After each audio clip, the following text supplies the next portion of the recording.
Scammer, come and get me.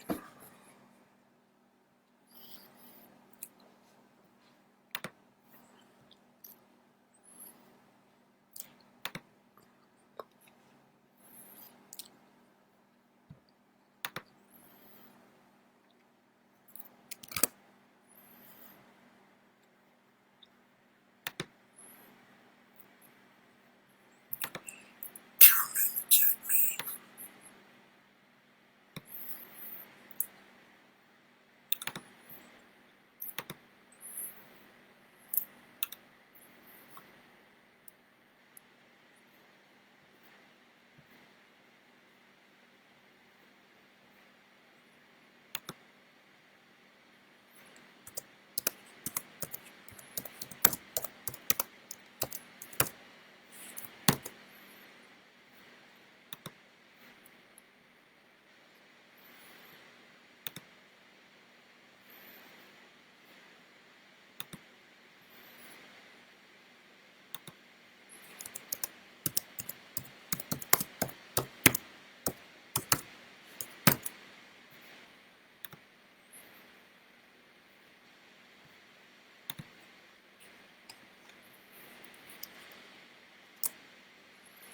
Okay, and here I am. Here we are. Here everything is, at least for the moment. Good evening, good afternoon, good morning, wherever in the world you may be. It's a great pleasure to have you with me. I'm Tad. I am going to be reading. Who knows? Might be having a small nervous breakdown. You never can tell when you tune in. You just never know. Anyway, so that's where we are. It is Sunday at 7:01, and we are just about prepared to start. As I mentioned at the 2 a.m. reading, not a huge amount to report this week. Just more of the same. Everybody hunkered down, locked down, pandemicked, and panicked. No, not panicked. We're actually pretty good at this by now, unfortunately. The dogs are not always happy. And the rest of us are doing as well as we can do under the circumstances, just waiting, especially to get a vaccination for our daughter, who's the one who's most at risk from COVID. And at some point for us too would be nice, but we can wait. We're certainly not going to be like those people in Florida who are dressing themselves up as old people trying to jump the line and get their vaccination early. The world is just full of people who just don't really think. Well, they may think, but they don't think very well. They're just not playing on the team. We are a pack species. We are a social species, and the way that we take care of our species is that we take care of each other. Lying, cheating, thieving, murdering, all those things are really actually kind of, they don't help. Let's put it that way. And disguising yourself as an old person so you can get a COVID vaccine while apparently accepting the fact that you may get a vaccine that somebody who needs it more than you doesn't get.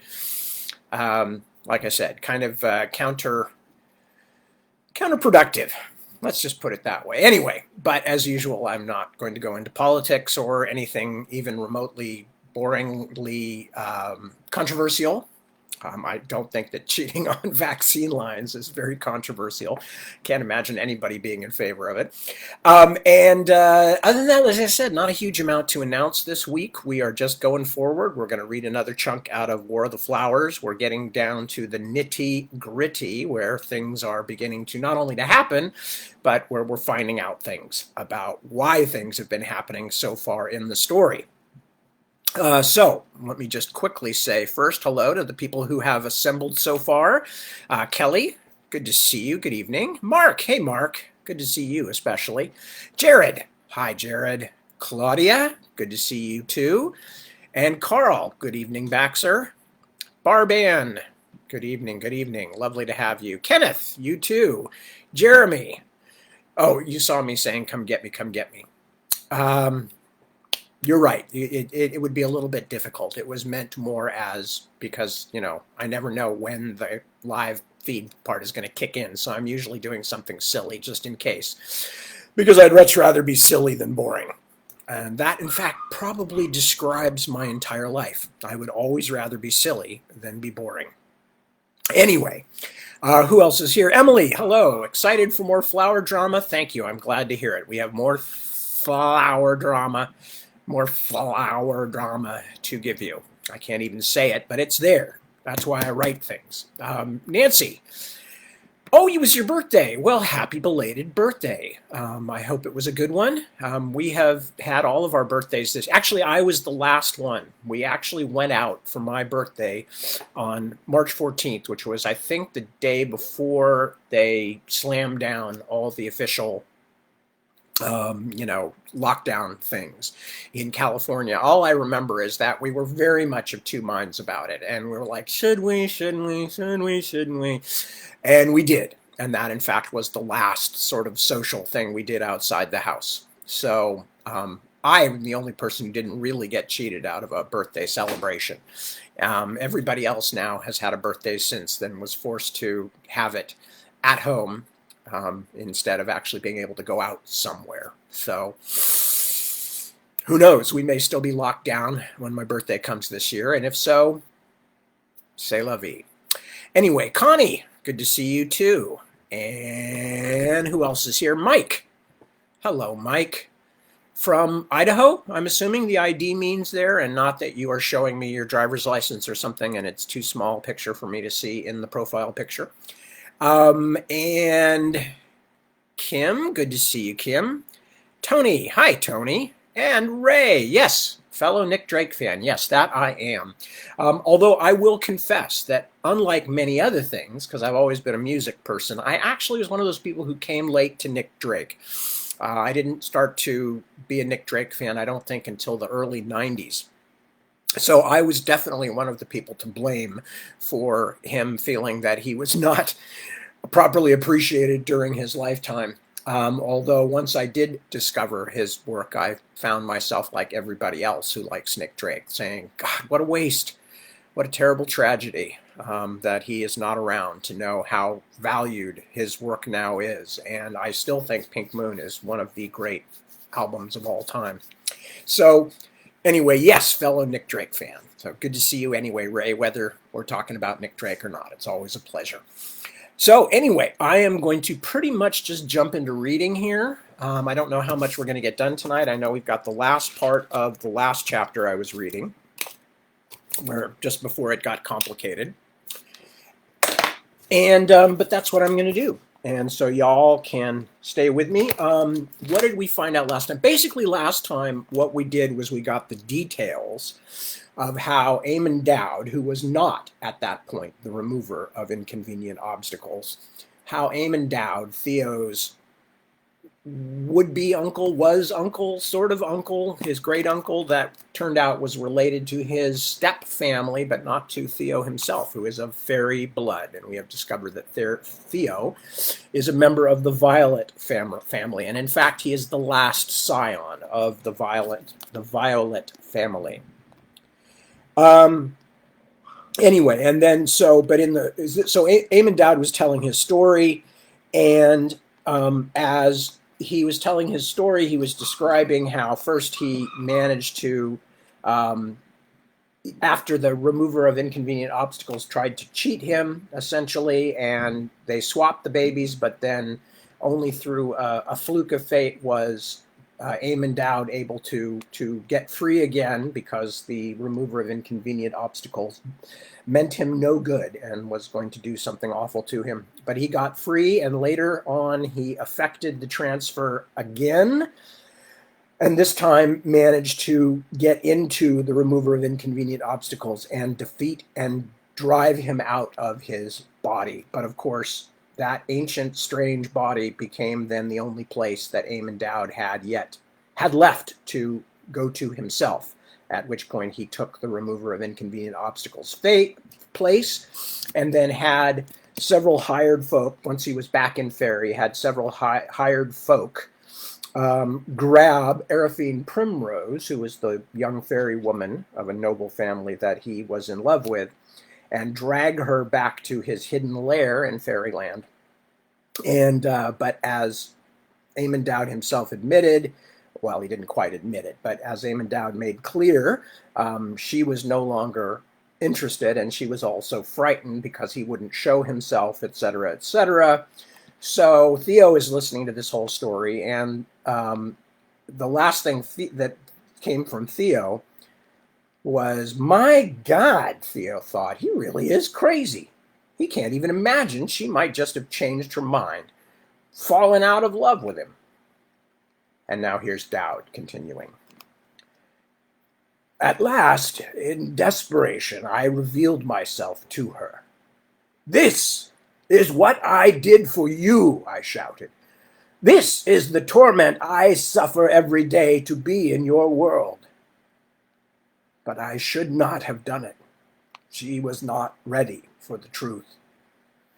She screamed and screamed and tried to escape, and I was forced to restrain her. Not physically, because this body does not have that sort of strength, but with certain charms I had found in the remover's vast library. I suppose I was more hasty than I should have been. Remember, I was also tired and heartbroken, and much of the remover's science was new to me. I silenced her and made her pliable, but only at terrible cost. Theo finally broke the long silence. What does that mean? Dowd sighed. Step forward. Now turn to your right. Do you see that wooden casket? Theo stared at the nearest pile of strange objects. The black chest was a little over a foot long and almost as wide. Yes, I see it. Open it. Go ahead. Do not fear, there is nothing in it that can harm you. Theo picked it up carefully. It was surprisingly heavy, and slowly lifted the lid. Inside, couched on dark gray velvet, lay the stone head of a woman, a white marble mask carved in an attitude of serenity and repose. Whoever the model had been, her beauty was unearthly. I don't understand. The stone eyes opened. The lips curled into a rictus of horror, and the mask began to shriek. Theo gasped in terror and dropped the box, which thumped down onto the floor and landed on its side. The lid opened. The screaming grew louder. Close it! Shouted Dowd. Close the lid! It was one of the most terrible sounds Theo had ever heard, an endless shrill of raw terror. He jammed his hands over his ears, almost weeping, and at last managed to kick the ebony box shut. She is seldom awake, said Dowd in a shaken voice. I did not think. Jesus Christ, what did you do to her? Nothing. Not intentionally. Somehow the charm I used to calm her only paralyzed her body. In an attempt to reach inside her and bring the real Arafine back to the surface, I pulled out her essence, but could not reintegrate it. Do not look at me. I did my best. Do you think I wanted this? His voice shook. You don't understand. Her family soon tracked us down, and I was forced to escape, taking only her essence with me. Her body is still alive, unlike my own mortal form, but it is virtually empty. Her family has installed the shell, for that is what it is, in a sanitarium outside of the city, but she, the real, true Arafine, remains with me. He was quiet for a long moment, as if he'd lost his way in some prepared speech. I saved her, he said weakly. And one day I will reunite body and mind again. You're a fucking monster. Do you know that? Saved her. You drove her mad, and then you took her mind and locked it up in some statue.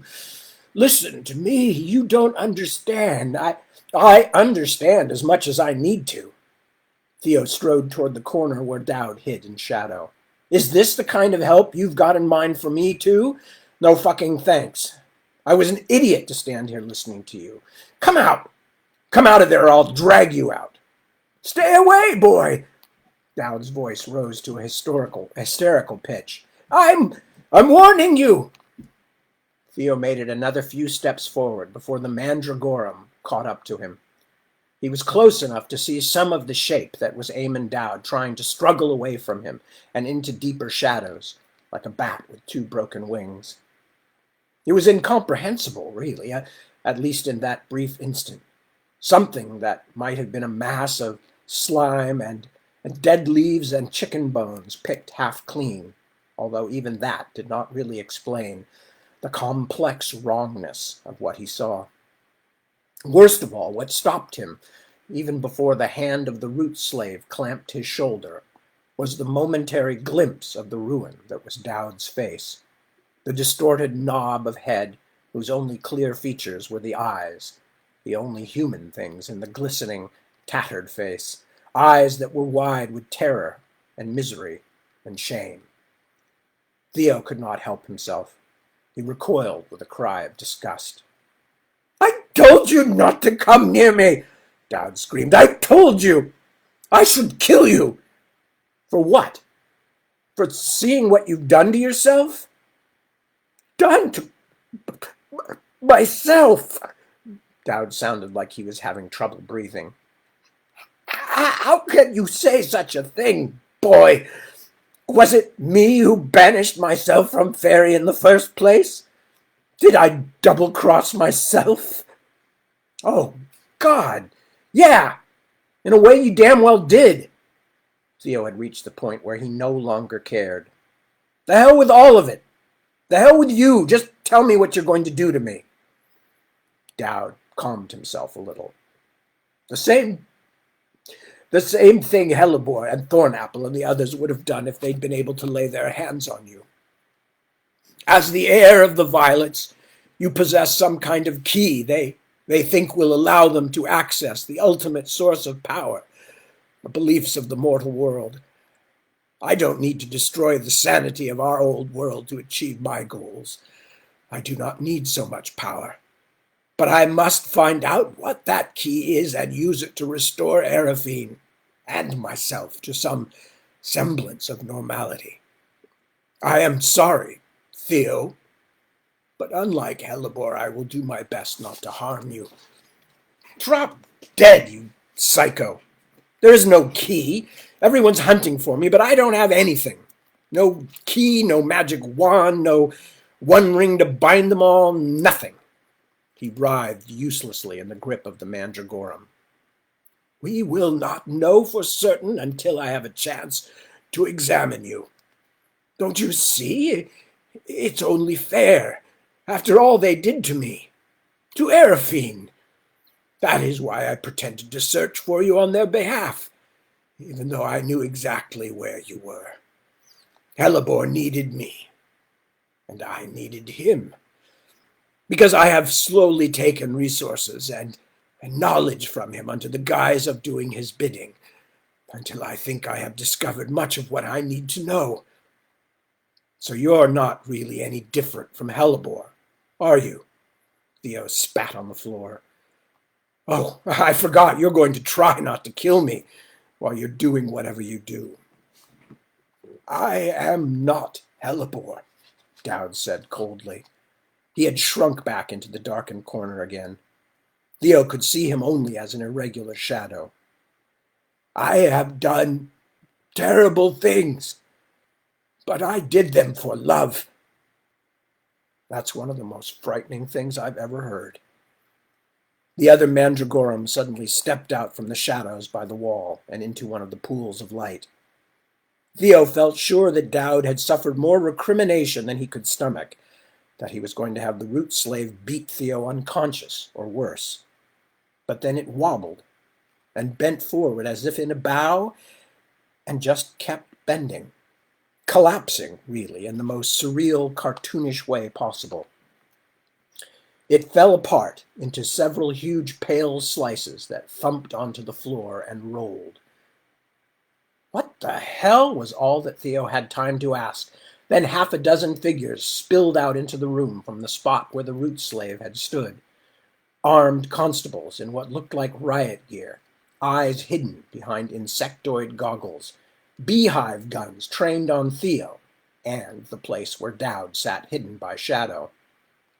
Two more men dressed in civilian clothes stepped out behind them, one extremely tall and thin and somehow vaguely familiar, holding what looked like a whip made of curling light. The other was of more ordinary size, and all too recognizable. Tansy. Theo spat again. It was a futile gesture, but it didn't look like he was going to get to make any other kind of gesture in the near future. Yes, Master Vilmos, or should I say Master Violet. I am alive, thanks to you. You merely left me to die instead of finishing me off. There was something wrong with the fairy's face, an unnatural gleam. You are clearly out of touch with your true heritage.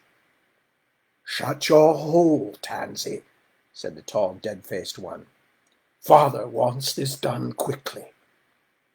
Doomed, Theo thought as he looked at the array of flaring gun barrels pointed in his direction. His veins seemed to be trying to pump icy water through him instead of blood. He had recognized the tall one now, or at least the family resemblance. He must be Helibor's kid, Theo thought. The one Poppy said was completely mad.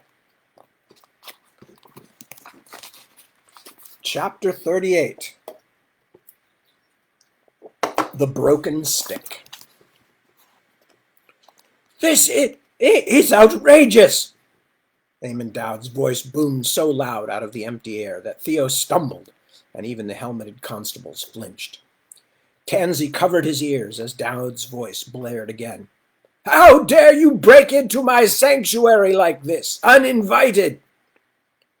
Spare us, said the tall, pale fairy. You're a traitor, playing both ends against each other. My father has already heard and decided. What are you talking about? Dowd sounded so alarmed that Theo's spirits, already at rock bottom, began scraping themselves a hole so they could sink even lower. That's a lie, Anton Helibor. I have done your father countless favors. Your entire family. Helibor raised his hand and snapped his fingers. There was a flurry of musical tones like the harmonics at the top end of a guitar neck. Then a complicated gleam of light near the ceiling above Helibor's head slowly became the glinting outline of a spider web stretched across the space where two walls met near the door. A curiously mechanical-looking spider crawled out of the dark spaces and into the middle of the web. You're not the only one who can hide in the shadows, the younger Helibor said. We sent this here, the last time you were out visiting us. He gestured again, and Dowd's voice filled the room. That is why I pretended to search for you on their behalf, even though I knew exactly where you were. Helibor needed me, and I needed him, because I have slowly taken resources and knowledge from him under the guise of doing his bidding. Theo looked around desperately for a way out, but there were armed constables on all sides, and at least two of them stood between him and Cumber's sleeping form. All right, Anton, said Dowd. You have me. I'll admit it, although you know perfectly well that your father not only understands the advantage of playing one's rivals off against each other, he does it himself. So let's not waste time arguing when we could be bargaining. You want my more or less grandnephew, and doubtless you know that I have lots of other valuable information as well, things gathered over many centuries by my predecessor. My own needs are few, and I have no illusions about fighting with your father over ultimate power. All I ask for letting you take the violet air without resistance is a day to leave the city." "You bastard!" Theo shouted. Anton Hellebore had the disconcerting laugh of an idiot child. "That's funny. It really is. But it's a bit late to be surprised by anything he does, Violet or Vilmos or whatever you are. You already know what Dowd did to his own family, not to mention the so-called love of his life. Now ask him what he did to the baby that was in your woman's belly." For a moment, a sharp, panicky moment, Theo believed that young Hellebore meant Poppy, that they knew about her somehow, had captured her. Then it sank in. "The miscarriage?" he asked, turning to the shadowy spot where Dowd crouched. In a day of bizarre surprises, of terror and revelation, he could barely encompass one more. "Cats? Miscarriage? You did that?" "For Hellebore! I didn't want to. I hated doing it. But if I hadn't, he would have pulled you out of the mortal world right then, to keep the birthright from passing on. And I wasn't ready." A strange, choking sound came from both the air and, for the first time, audibly from the huddled form. "I wasn't ready." Theo could not speak. Hellebore's lips twitched briefly, as though he had learned to smile from a manual. "Well, that was fun, I must say." "You're a fool, Anton Hellebore." Dowd's anger now sounded like nothing but bluster. "Your father would never make such a mistake. Now Vilmos is angry at me. You've made it even harder for us to put him to use. Not only can't you do it without me, now I will have to work very diligently indeed." "No, you're the fool, Dowd," said Lord Hellebore's son. "We don't need you for anything at all." He turned to the constables. "Shoot him." In an instant, before Theo even had time to do more than flinch, two of the armored men stepped forward, goggles darkening as they lowered their weapons. The muzzles flashed, and for an instant a whine like a plane's engine filled the room and seemed to suck everything toward it like a tunnel of vacuum. The whole shadowed corner of the room where Dowd had hidden flew apart, bits everywhere, tatters floating down. Theo heard one harsh breath, a raw gurgle, and then the twitching thing in the wreckage stopped moving. Something rattled down between the rafters and fell to the floor, rolled near to Theo's feet. It was a wasp, a spent bullet in the form of a tiny bronze automaton, legs kicking feebly. Theo could only stare at it, stupid with shock. "He's dead. Dowd's gone. Just like that. Now bring out the salamanders and burn the place." Anton Hellebore seemed utterly unmoved by what he had just ordered done. He might have been a cadaver, jolted just strongly enough to move around in a semblance of life without actually feeling anything. "Oh, and someone put this short timer in the coach. So you're really one of those weakling violets," he said, grinning at Theo. "Well, I can't say I'm surprised." He turned back to the beetle-eyed guards. "Don't damage him fatally. But if he resists, hurt him. Why are you moving so slowly? Take the one with the caul over his face, too. Maybe he knows something useful." 4 constables grabbed Theo and Cumber as the others began to empty sacks they had been carrying onto the floor, spilling out dozens of tiny reddish creatures with bright golden eyes. If they were salamanders, the words didn't mean quite the same thing here.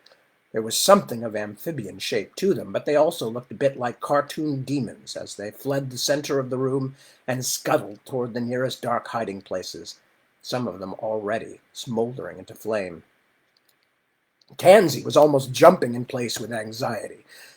"My lord, you're not really going to burn this place, are you? The knowledge collected here is invaluable." "The knowledge here is false. For the first time, there was real fury in young Hellebor's voice. "I should have known the remover was a mortal.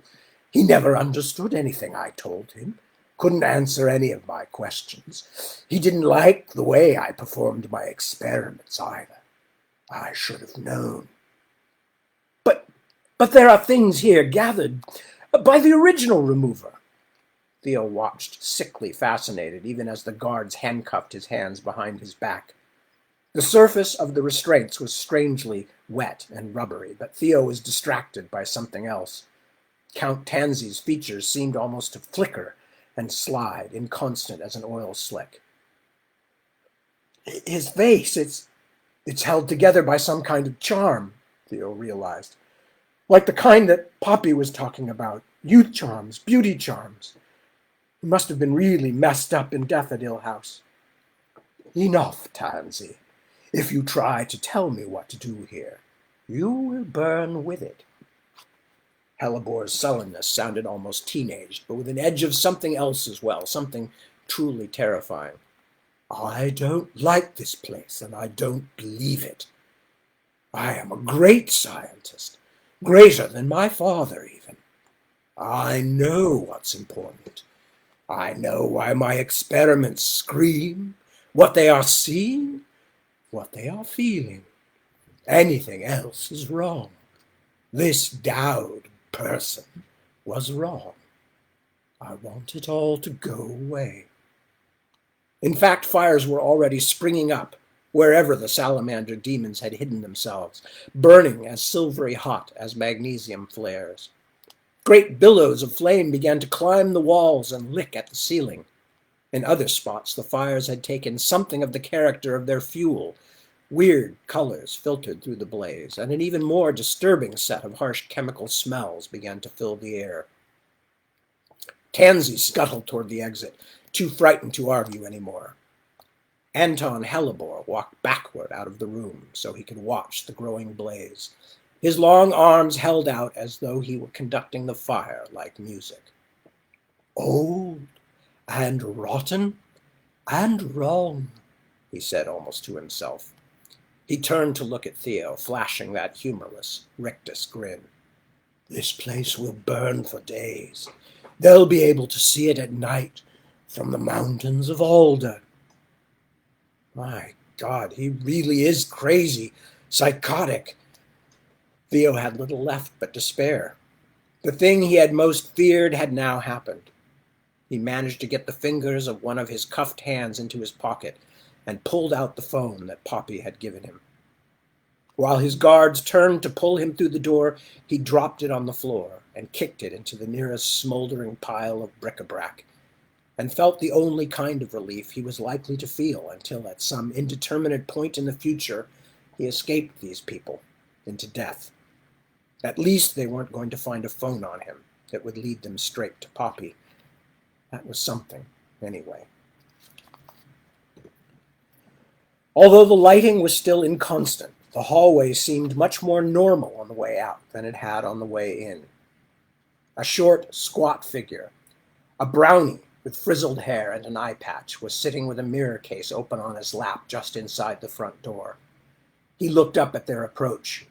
"Something's gone wrong, master," he said. "The scientific envelope's gone all pear-shaped. The defenses are still smothered, but I don't know how much longer I can—" "I'm burning the place down, Squelch," said Anton Hellebore. "So forget about it. Do you want to stay and see what happens when some of the old pockets under the floors and between the walls take fire?" The brownie paled and scrambled to his feet. One of his legs was shorter than the other, and he wore a huge corrective boot.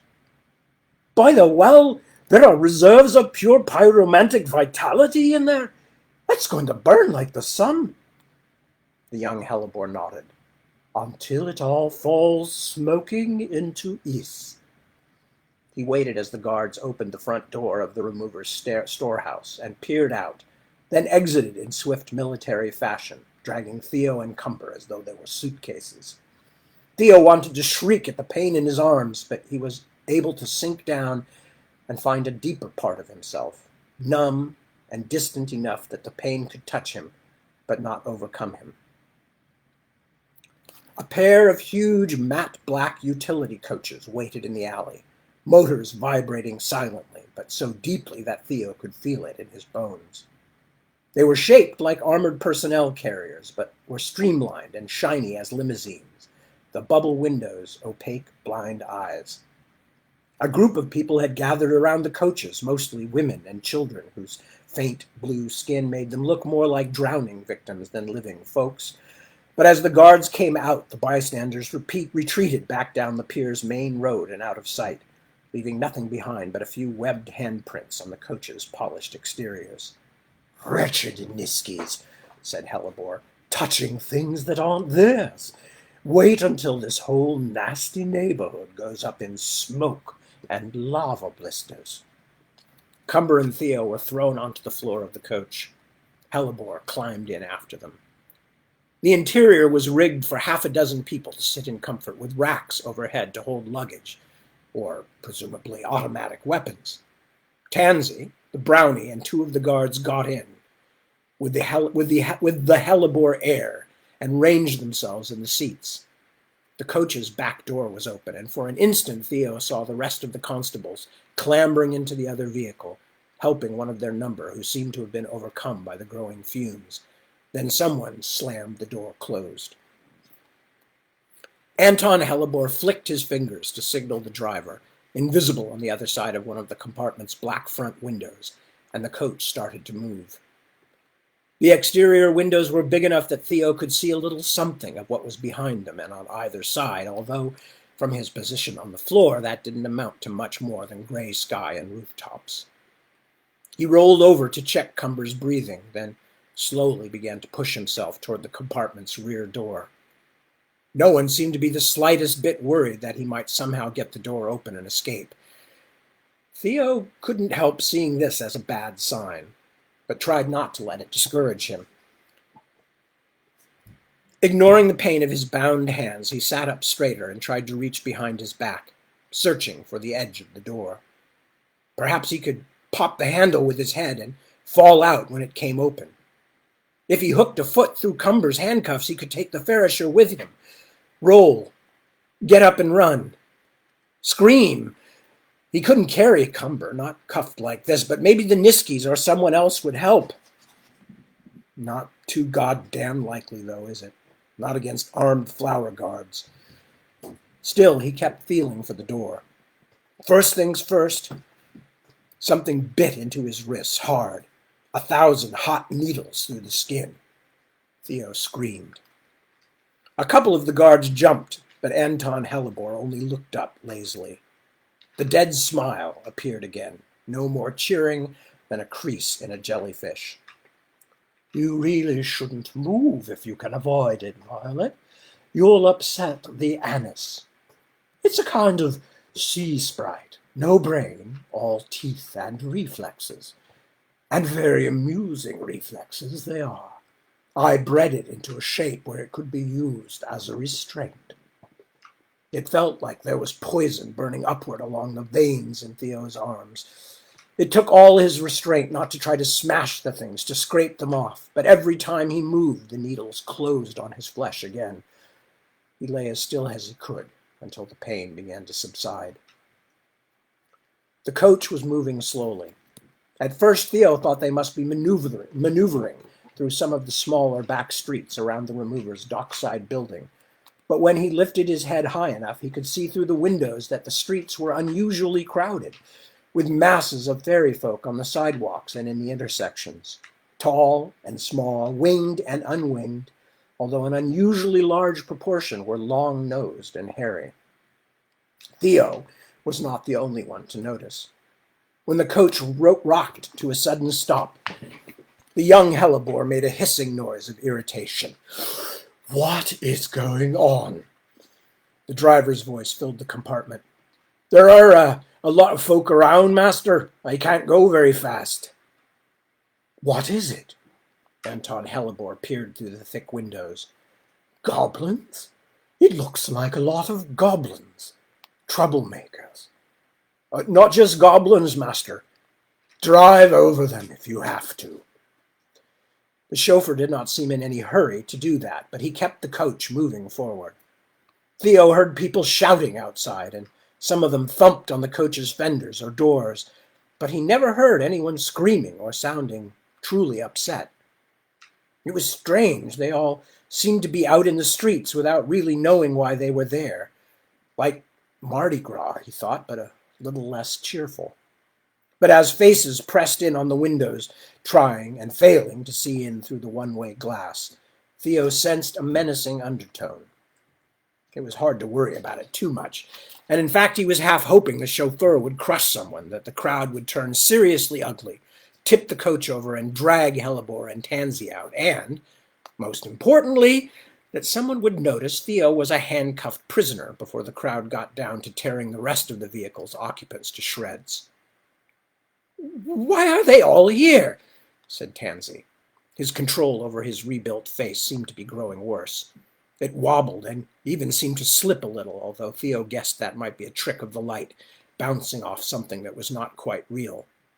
It was disturbing to see both Tansy's ordinary, coldly handsome features and glimpses of a raw, tattered something else underneath. But even if his entire face slid off and onto the carpeted floor of the utility coach, Theo knew it wouldn't help his own cause much.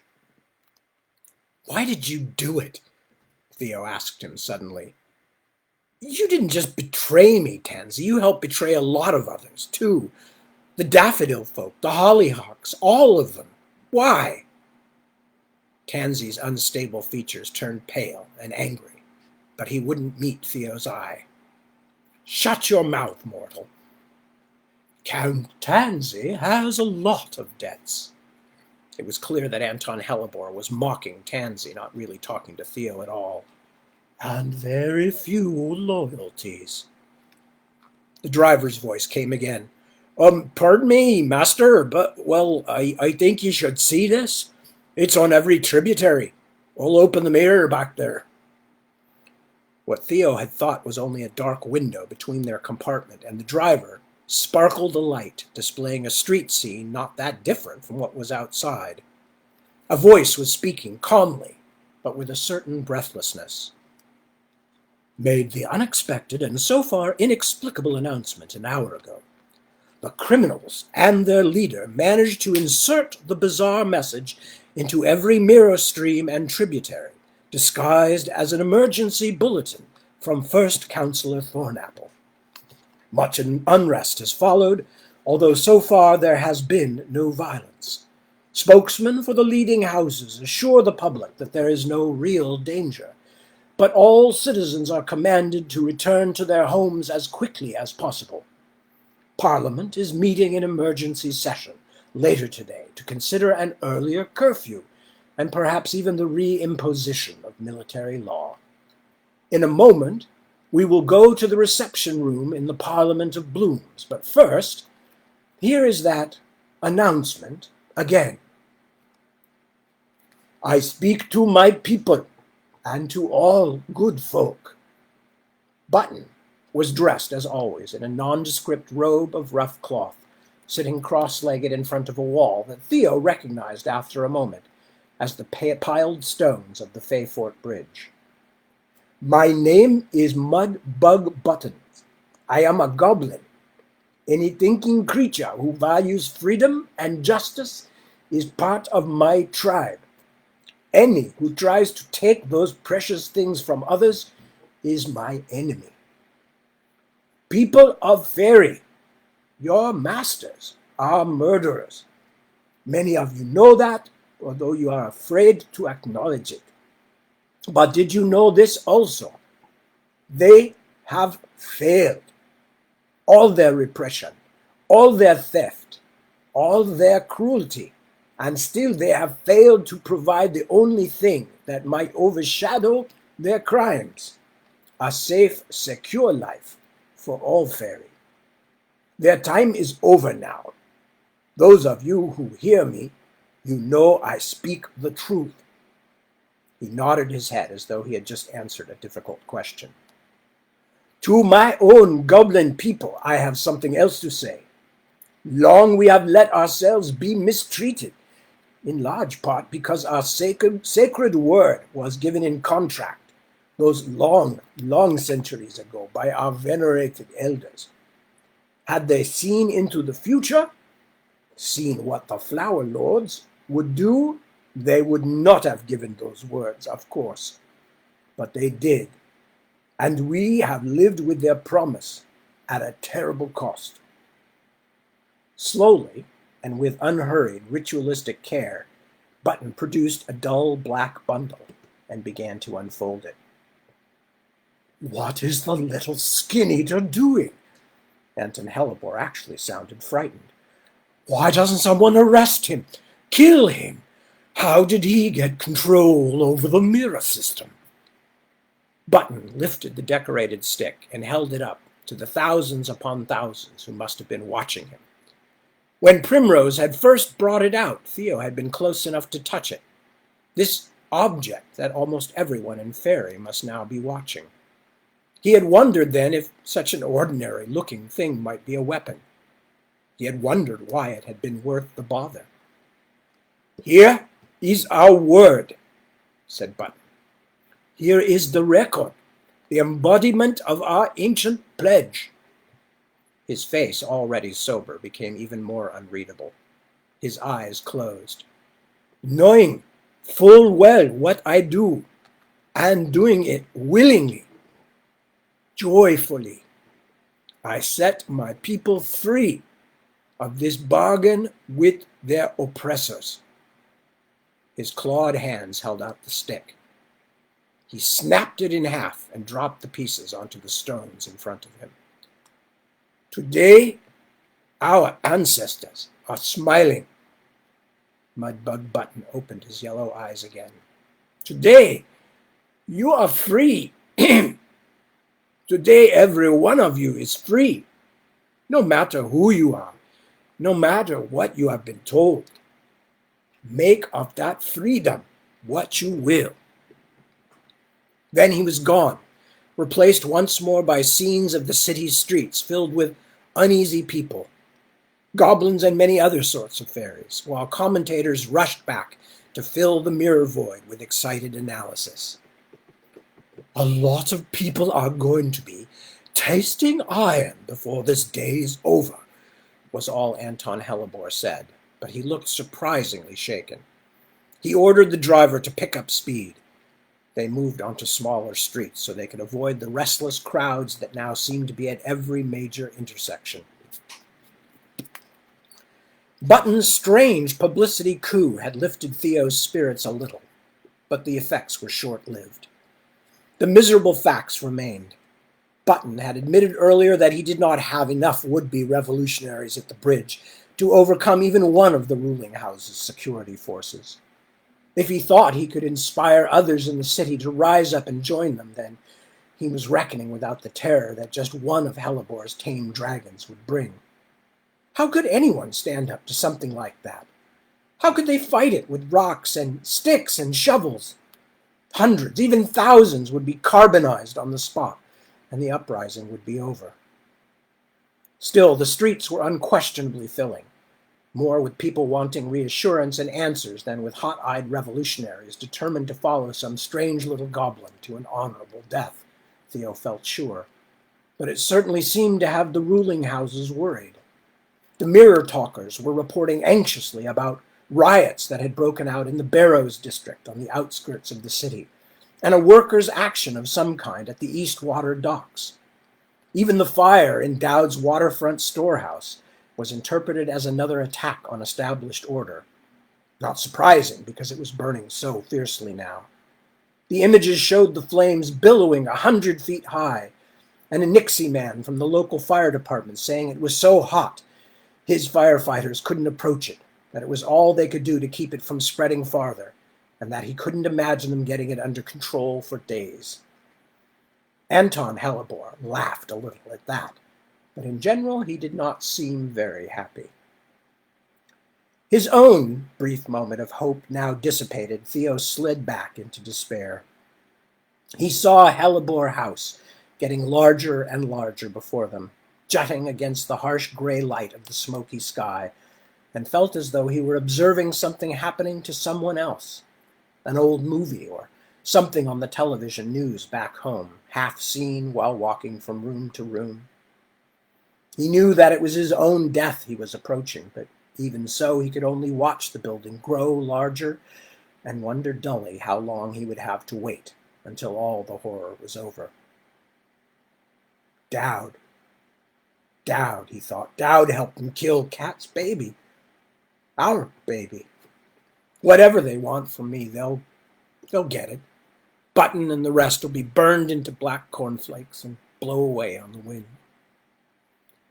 Something pushed at his thoughts like a memory trying to assert itself. But it was no memory, just a blank shove against his mind, a pinching ghost. He twitched, and the anise nipped him gently, almost playfully. Fire danced again in his veins. However unlikely the success of Button's revolution might be, Hellebore House was clearly not taking anything lightly.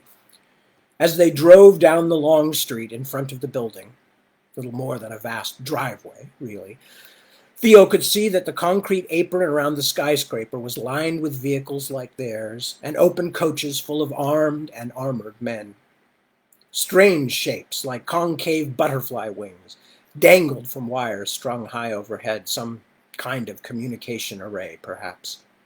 A grim purposefulness seemed to have hardened the faces of all the constables and other ferries they passed. Wartime, Theo thought. Going to the mattresses. Button would need a division of tanks to get anywhere near here.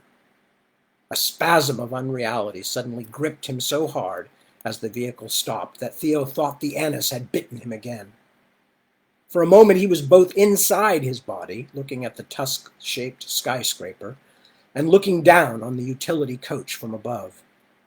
That dreadfully familiar, intrusive presence was back inside his head, but he wasn't dreaming now.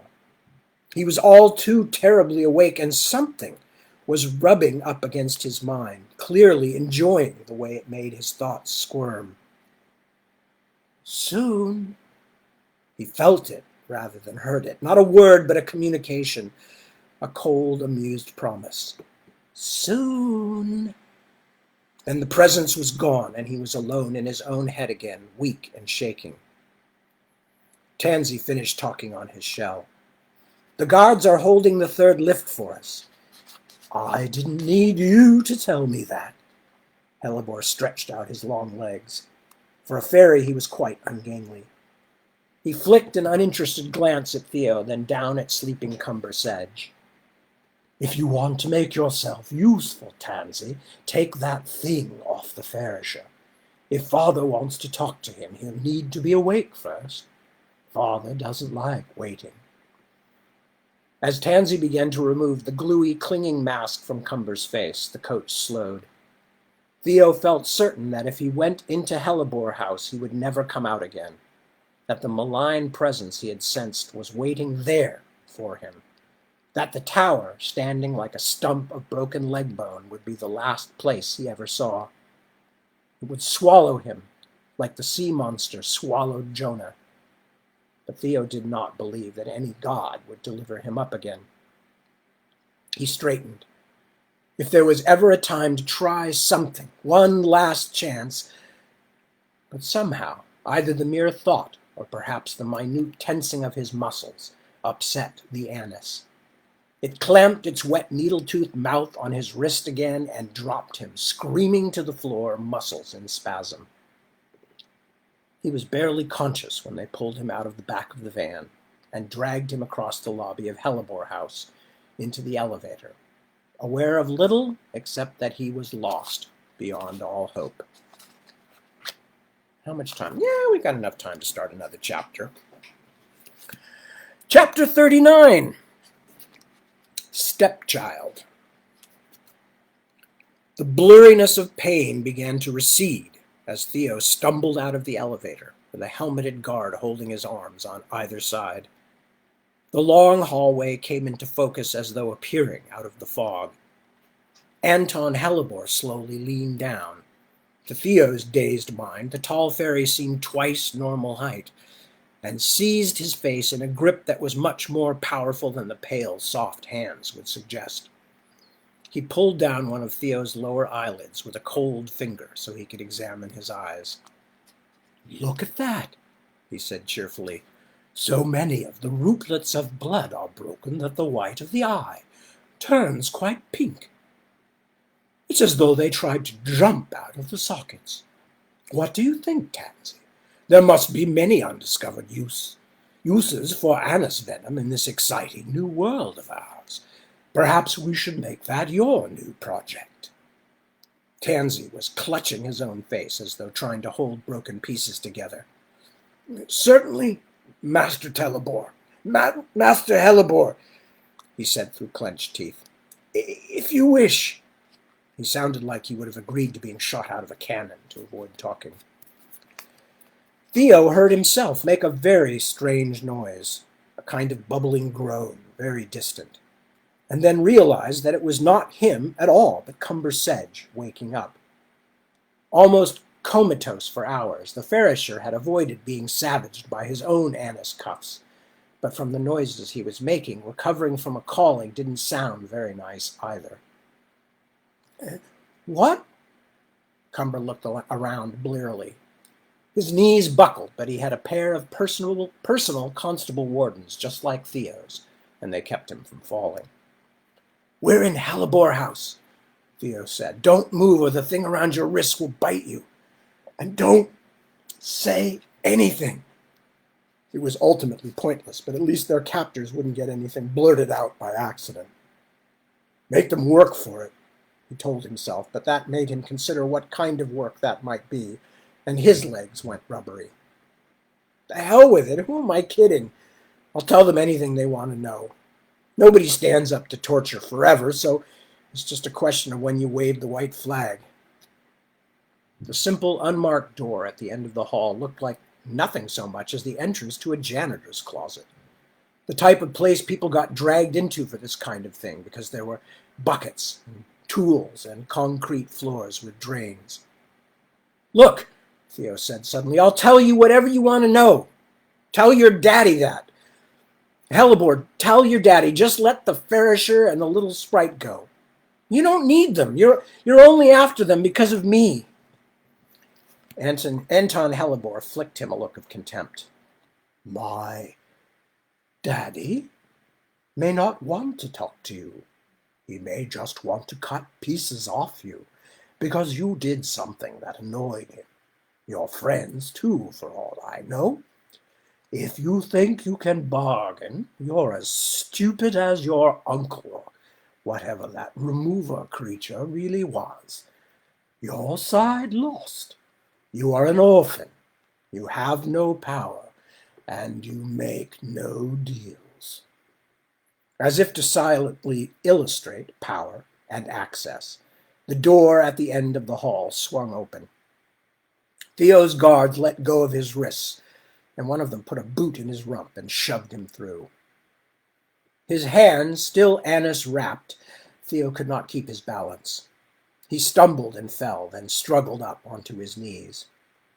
At first it was dark except for a circle of light that touched the wide desk, but illuminated only the single flower at its center.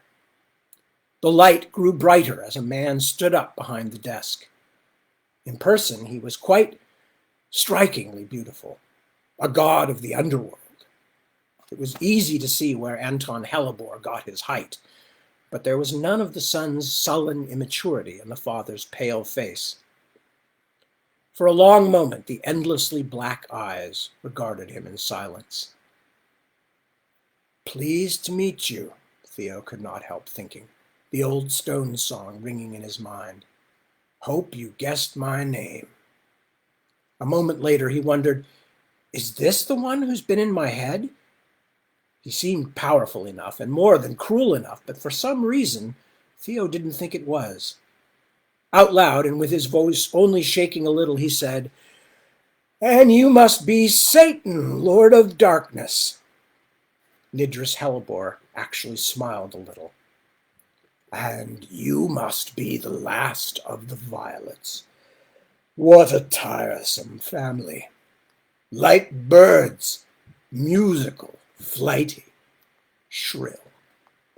But the nest has long since fallen from the tree, and nearly all the eggs are shattered. He shook his head, dismissing the tiresome business of the destruction of an entire clan.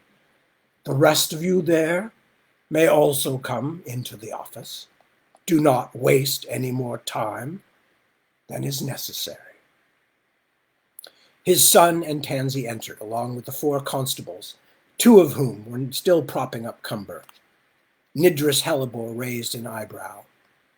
Guards, you are dismissed.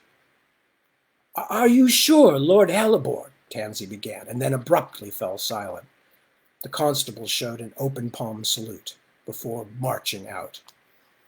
They're both bound, Father, said Anton Hellebore with a touch of pride. Helpless? Something new of mine. Lord Hellebore came out from behind the desk and moved behind Theo. It was hard to keep still, stinging anise or no stinging anise. Just the proximity of the fairy lord brought a deep chill of unease, like knowing Dracula was examining the back of your neck. I think we're going to stop there, because there aren't really any other good places for a while. So that will be it for tonight. And with that, we can begin to wrap it up. As I said, we've got this much more book left. I don't know if you can see that.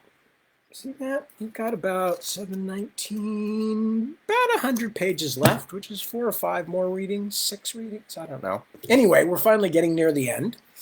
So it's all action from here. No, it's not. It's all turtles. It's turtles all the way down. No, it's action and excitement all the way down. Action, action. Excitement, excitement. Turtles, turtles. Anyway, sorry, that's an old joke, story, whatever. Most of you out there already know about turtles all the way down. It's always been a favorite of mine. But the rest of you who don't know can look it up, because I've run out of time, so I don't have the time to explain it right now. And I'm going to go eat pizza, because that arrived about 4 hours ago, and I haven't had anything for dinner.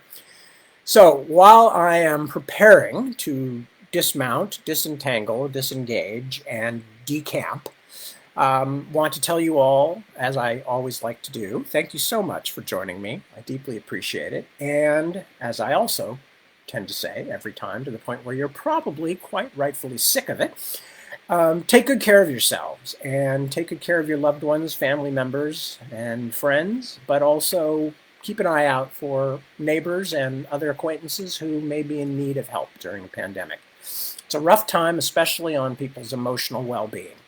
And there may be somebody out there that you know, some relative you haven't checked in with for a long time. As I said, a neighbor, somebody who might just enjoy a call, or might actually need someone to do some shopping for them or something like that. It's going to be like this for a while still as we wait to get the vaccines.